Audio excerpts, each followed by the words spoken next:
दुनिया के अंत की शुरुआत हो चुकी है और मेरे पास दो रूप हैं, एक मानव रूप और दूसरा ज़ॉम्बी रूप। मैं इन दोनों रूपों के बीच आसानी से आ जा सकता हूँ। जब मैं राशन या जरूरी सामान की तलाश में निकलता हूँ तो मैं ज़ॉम्बी बन जाता हूँ ताकि शेरों के झुंड के बीच से भी ऐसे निकल सकूं जैसे वहां कोई है ही नहीं। और जब मैं वापस अपने घर लौटता हूँ तो इंसान बनकर आराम से रेड वाइन का मजा लेते हुए हॉट पॉट खाता हूँ। सब कुछ तब बदला जब कुछ समय पहले पूरी दुनिया पर एक रहस्यमयी काली धुंध छा गई। जिस किसी ने भी इस काली धुंध में सांस ली वह खून के प्यासे ज़ॉम्बी में बदल गया। मैं और मेरे कुछ सहपाठी चौथी मंजिल के एक क्लासरूम में फंस गए थे। जब हमें बहुत ज्यादा भूख लगने लगी तो मैंने और कुछ हिम्मत वाले छात्रों ने बाहर जाकर खाना ढूंढने का फैसला किया। लेकिन जब हम वापस आए तो अंदर मौजूद लोगों ने दरवाजा खोलने से यह कहकर मना कर दिया, हम तुम्हें अपनी जान खतरे में डालकर अंदर नहीं आने दे सकते। इस बात पर मुझे उन पर बहुत गुस्सा आया। जब हम बाहर खाना ढूंढने गए थे तब तो किसी ने यह नहीं कहा था कि अपनी जान खतरे में मत डालो। ये लोग नमक हराम और बेईमान निकले जिन्हें पहचान पाने में मैं पहले चूक गया था। ये सोचते हुए मैंने तुरंत मुड़कर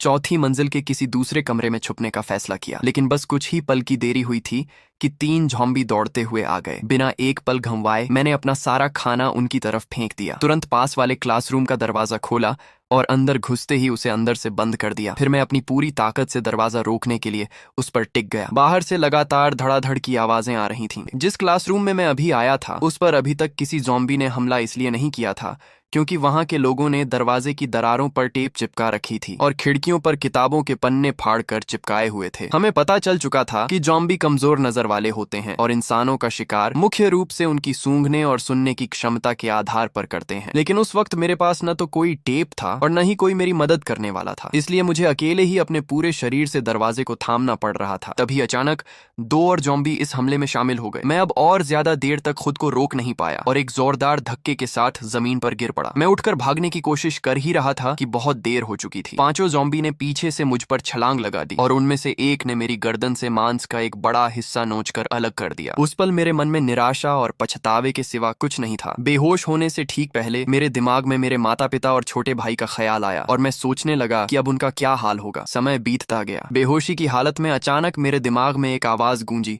जो मानो किसी प्राचीन काल से आ रही हो। यिन यांग स्वर्ग तुम्हें रूप बदलने की शक्ति प्रदान करता है। यह आवाज पूरी होते ही मैं अचानक अपनी बेहोशी से जाग गया। खड़े होकर मैंने चारों तरफ देखा लेकिन वहां कोई भी नहीं था। मैंने अपना सिर हिलाया और मुझे याद आया कि दिन में मुझ पर ज़ॉम्बी ने हमला किया था। मैंने भ्रमित होकर अपने दोनों हाथों को देखा जो अब किसी ज़ॉम्बी के हाथों से जरा भी अलग नहीं लग रहे थे। मैं कुछ गालियां देने के लिए मुंह खोलने ही वाला था लेकिन तभी मुझे एहसास हुआ कि मैं बोल नहीं पा रहा हूँ। इस बात ने मुझे थोड़ा निराश कर दिया। लेकिन अगले ही पल मुझे एक अजीब बात महसूस हुई। ऐसा लग रहा था कि इंसानी रूप की मेरी चेतना अभी भी सुरक्षित थी क्योंकि मैं सोच सकता था, बोर्ड पर लिखे शब्दों को पहचान सकता था और मुझे अभी भी सजा वाले नियम और प्राचीन कविताएं याद थीं। यह समझते ही मैं खुशी से लगभग उछलने ही वाला था। इसके बाद मैंने अपने थोड़े अकड़े हुए हाथों से अपनी गर्दन को छुआ लेकिन वहां चिकनी त्वचा के बजाय फटी हुई मांसपेशियों और टूटी हुई श्वास नली का एहसास हुआ। मेरा हाथ कांप उठा। मैं वॉशरूम जाकर आईने में अपनी शक्ल देखना चाहता था लेकिन जब मैंने चलना शुरू किया तो महसूस हुआ कि मेरी चाल ऐसी हो गई है जैसे किसी को लकवा मार गया हो। मैं एक पैर से लंगड़ा रहा था। मैं लड़खड़ाते हुए वॉशरूम तक पहुंचा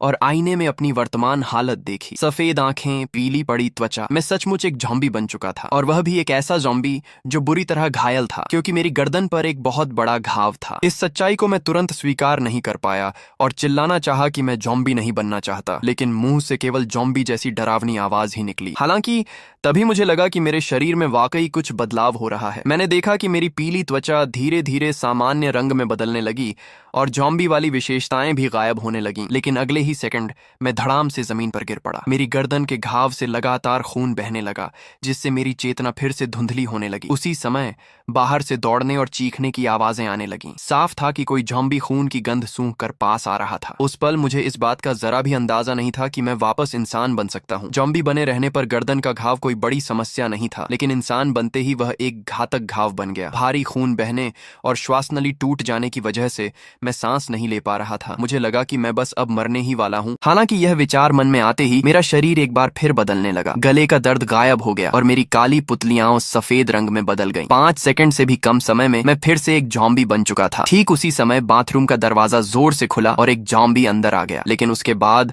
ऐसा लगा जैसे उसने अपना लक्ष्य खो दिया हो और वह यहाँ वहां बेमकसद घूमने लगा। इस समय मैं जमीन पर कमजोर पड़ा लेटा हुआ था, क्योंकि पिछले 2 बदलावों ने मेरी सारी ताकत निचोड़ ली थी। फिर भी मेरा दिल बहुत उत्साहित था, क्योंकि ज़ॉम्बी और इंसान के बीच अपनी मर्जी से रूप बदलने की क्षमता का मतलब था कि मेरी जीने की काबिलियत हर किसी से बेहतर होगी। तभी मुझे अपने दिमाग में गूंजती हुई वह बात याद आई, यिन यांग स्वर्ग तुम्हें रूप बदलने की शक्ति देता है। लगता है यही मेरा सौभाग्य था, लेकिन मुझे यह शक्ति क्यों दी गई है, और यह यिन यांग स्वर्ग क्या है? जब मैंने यिन यांग शब्दों के बारे में सोचा तो मुझे तुरंत अपने गले में पहने यिन यांग पेंडेंट की याद आ गई। इसीलिए मैंने अनजाने में नीचे की ओर देखा और पाया कि मेरी छाती से वह पेंडेंट गायब था और उसकी जगह मेरी त्वचा पर यिन यांग का एक निशान उभर आया था। यह पेंडेंट मेरे पिता ने मुझे दिया था और उन्होंने कहा था कि यह पेंडेंट उन्हें एक उल्कापिंड के गड्ढे क्रेटर में मिला था। लगता है इसके पीछे कोई बड़ा राज है। मौका मिलते ही इस बात की तह तक जाना होगा। फिलहाल सबसे जरूरी काम अपने परिवार को ढूंढकर जिंदा रहना है। इसके बाद मैंने सोचना शुरू किया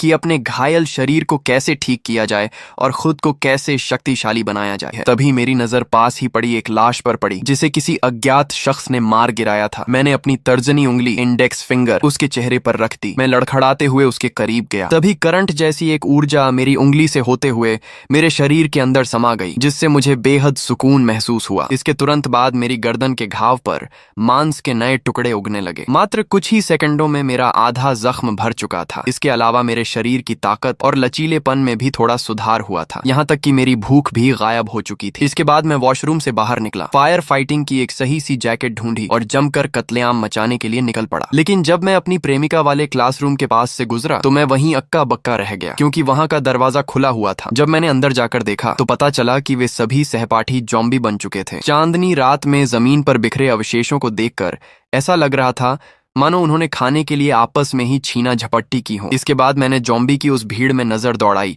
और आखिरकार अपनी ज़ॉम्बी बन चुकी प्रेमिका को ढूंढ लिया। मुझे उम्मीद नहीं थी कि मुझे धोखा देकर गड्ढे में धकेलने वाली वह खुद भी जिंदा नहीं बच पाई। इस दृश्य को देखकर मेरे दिल का सारा गुस्सा और नफरत अपने आप शांत हो गए। फिर मैं एक मोटे तगड़े ज़ॉम्बी के पास गया और अपनी उंगली से उसे छुआ। मुझे लगा कि शायद सिर्फ मारने के बाद ही ऊर्जा मिलती है, क्योंकि ऐसा करने पर कोई प्रतिक्रिया नहीं हुई। इसके बाद मैं उस मोटे ज़ॉम्बी के पीछे गया, कुल्हाड़ी उठाई और उसके सिर के पिछले हिस्से पर जोरदार वार कर दिया। उसके धम्म से जमीन पर गिरते ही मैंने एक बार फिर अपनी उंगली से उसे छुआ। एक बार फिर वही सुकून देने वाला एहसास हुआ और मेरी गर्दन के घाव पर साफ साफ मांस के नए टुकड़े उभरते हुए दिखाई दिए। देखते ही देखते घाव पूरी तरह भर गया। इसके बाद क्लासरूम के बाकी सभी ज़ॉम्बीज को मैंने मौत के घाट उतार दिया और उनके शरीर से रक्त, ऊर्जा व ऊर्जा सोख ली। इसके बाद हाथ में कुल्हाड़ी लिए मैंने पूरी मंजिल को खंगालना शुरू कर दिया। मैं एक तरफ ज़ॉम्बीज को मारता जाता, दूसरी तरफ उनकी ऊर्जा सोखता जाता। मुझे थकान का दूर दूर तक एहसास नहीं हो रहा था। यही वजह है कि मैंने बहुत जल्द चौथी मंजिल को पूरी तरह साफ कर दिया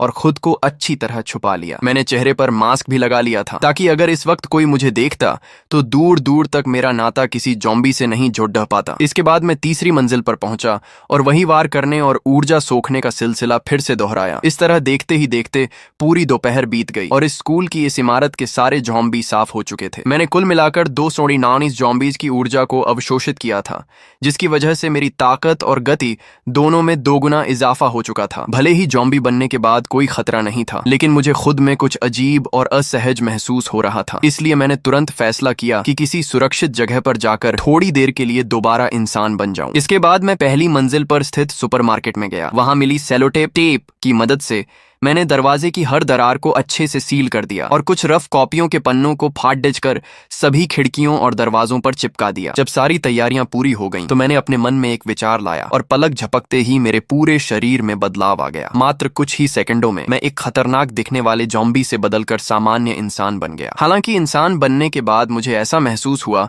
कि मेरी सारी बढ़ी हुई ताकत गायब हो चुकी है, मानो मेरा ज़ॉम्बी वाला रूप मेरा कोई दूसरा शरीर रहा हो। लेकिन इंसान बनने पर मेरे पेट में कोई खास भूख महसूस नहीं हो रही थी। इससे साफ था कि इंसान का रूप और ज़ॉम्बी का रूप आपस में पोषण या ऊर्जा साझा करते हैं। भले ही भूख महसूस नहीं हो रही थी, फिर भी पेट को कुछ न कुछ देना तो बनता था। इसीलिए मैंने दूध की एक बोतल खोली और गटागट उसे पी गया। इसके बाद ब्रेड का एक टुकड़ा उठाया और उसके 2 कौर खा लिए। गनीमत थी कि मेरी स्वाद लेने की क्षमता, टेस्ट बड्स सलामत थी, जिससे मुझे खाने का मीठा और स्वादिष्ट स्वाद महसूस हो रहा था। और जब मैं इस तरह टूटकर खाना खा रहा था, तभी बाहर अचानक लाउडस्पीकर पर आवाज गूंजी। स्कूल के सभी जीवित बचे छात्र और शिक्षक जल्द से जल्द स्कूल के झंडा फहराने वाले चबूतरे फ्लैग रेजिंग प्लेटफॉर्म पर इकट्ठा हों। हम शिनबेई सिटी की अस्थायी बचाव टीम है। ये सुनते ही मेरी त्योरियां छट गईं। मुझे उम्मीद नहीं थी कि बचाव दल इतनी जल्दी यहाँ पहुंच जाएगा। इसके बाद मैंने तुरंत उठकर दरवाजे पर चिपके कागज के पन्ने का एक कोना हटाया और बाहर झांक कर देखा। वहां 20 से ज्यादा लोग तरह तरह के हथियार थामे हुए बेहद सावधानी से अंदर आ रहे थे। उनमें से एक शख्स हाथ में माइक लिए लगातार कुछ अनाउंस कर रहा था। उसे देखते ही मैं समझ गया कि यह शहर की आखिरी बची हुई सशस्त्र फौज है, जो मुख्य रूप से यहाँ बच्चों को बचाने आई है। और ठीक उसी वक्त भूरे बालों वाली एक खूबसूरत लड़की तेज आवाज में चिल्लाते हुए बचाव दल की तरफ भागी जा रही थी। उसे अपनी तरफ आते देख बचाव दल में शामिल एक आदमी तुरंत आगे बढ़ा और उसे अपनी बाहों में कस लिया और कांपती हुई आवाज में बोला, भगवान का शुक्र है कि मेरी बेटी अभी जिंदा है। मैंने उस लड़की को पहचान लिया। ये स्कूल की क्यूट गर्ल लिन शानशान थी, जो पढ़ाई में भी काफी तेज थी। लेकिन तभी एक और शिक्षक कुछ विद्यार्थियों के साथ और उनके पीछे पीछे आ रहे कम से कम दर्जन भर जॉम्बीज के साथ क्लासरूम से बाहर निकलकर भागा। इस भयानक मंजर को देखते ही बचाव दल ने बिना एक पल गंवाए फायरिंग शुरू कर दी। देखते ही देखते कुछ ही पलों में दर्जनों जॉम्बी गोलियों से भूनकर ढेर कर दिए गए। लेकिन गोलियों की इस आवाज ने दूर दराज के इलाकों में मौजूद ज़ॉम्बी लिजर्ड्स को भी अपनी ओर खींच लिया, जो अब चारों तरफ से इस इलाके को घेरने लगी थी। ये सब देखकर बचाव दल के बीच मौजूद एक अधेड़ उम्र के आदमी ने सेफ जोन की तरफ पीछे हटने का हुक्म दे दिया। और जैसे ही मैंने सुरक्षित इलाके का जिक्र सुना, मेरा दिल जोरों से धक धक उठा। तो क्या मेरे माता पिता और छोटा भाई भी वहीं होंगे? इसलिए मैंने दरवाजा धक्का दिया और बाहर निकल गया। जल्दी ही उनके साथ सफलतापूर्वक मिल गया। जैसे जैसे गोलियों की आवाजें और तेज होती गईं, पीछे पड़े ज़ॉम्बी एक एक करके गिरने लगे। लेकिन पीछे से और अधिक ज़ॉम्बी आ पहुंचे। यह स्थिति देखकर मेरा दिल बैठ गया। लगता है मैं अभी भी जल्दबाजा था। मुझे इस तरह अचानक बाहर नहीं भागना चाहिए था। तभी ऊपर की मंजिल के ज़ॉम्बी ने शीशा तोड़ दिया और मानो उबलते हुए पकौड़े नीचे गिरते हैं, वैसे ही नीचे बचाव दल के लोगों के ऊपर गिरने लगे। आज के लिए इतना ही। नींद की वजह से और वीडियो नहीं बना पा रहा हूँ। मैं सोने चला। तुम लोग लाइक और सब्सक्राइब करना मत भूलना। मिलते हैं अगले वीडियो में।